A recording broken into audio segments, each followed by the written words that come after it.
Le commerce en ligne, franchement, ça peut vite devenir un vrai casse-tête.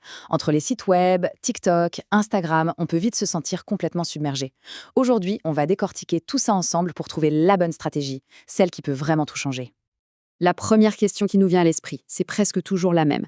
Où est-ce que je devrais vendre? Sur mon propre site? Sur les réseaux sociaux? Sur une marketplace? Le choix paraît déterminant, c'est le point de départ pour tout le monde.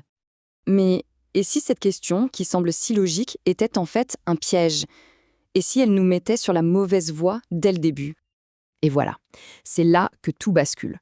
La vraie question, ce n'est pas où vendre, mais à qui. Tout, absolument tout, part de là. C'est le client qui choisit le canal et jamais l'inverse.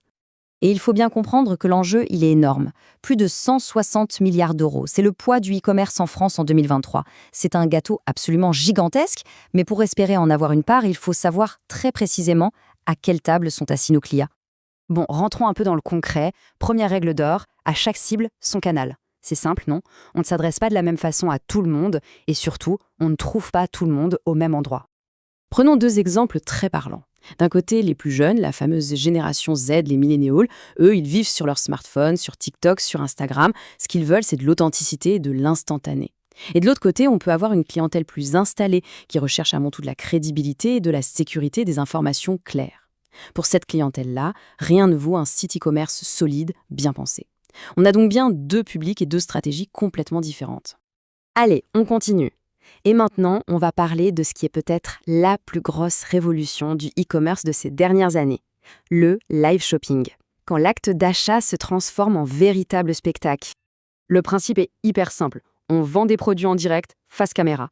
C'est interactif, c'est immédiat et ça transforme le simple fait de cliquer sur acheter en une vraie expérience. Un moment partagé.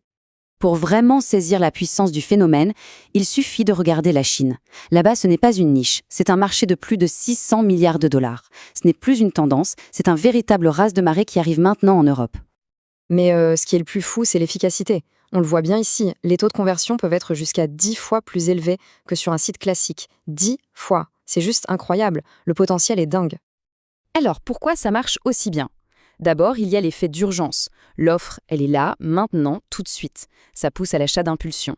Ensuite, il y a une vraie personne derrière l'écran, on peut lui parler, poser des questions.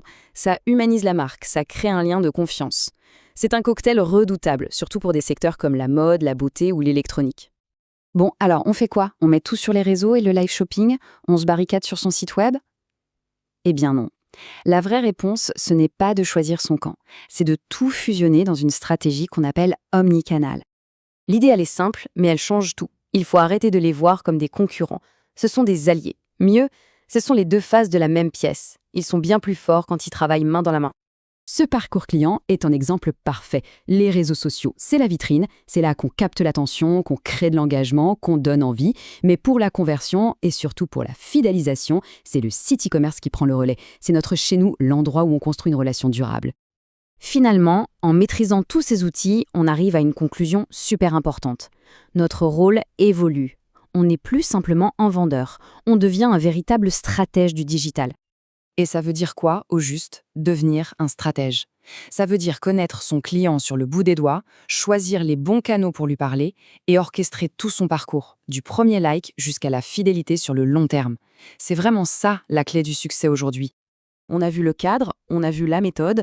La question de départ, où vendre, n'est donc plus la bonne. La seule qui compte maintenant, c'est celle-ci. Quelle expérience client unique va-t-on pouvoir créer pour son public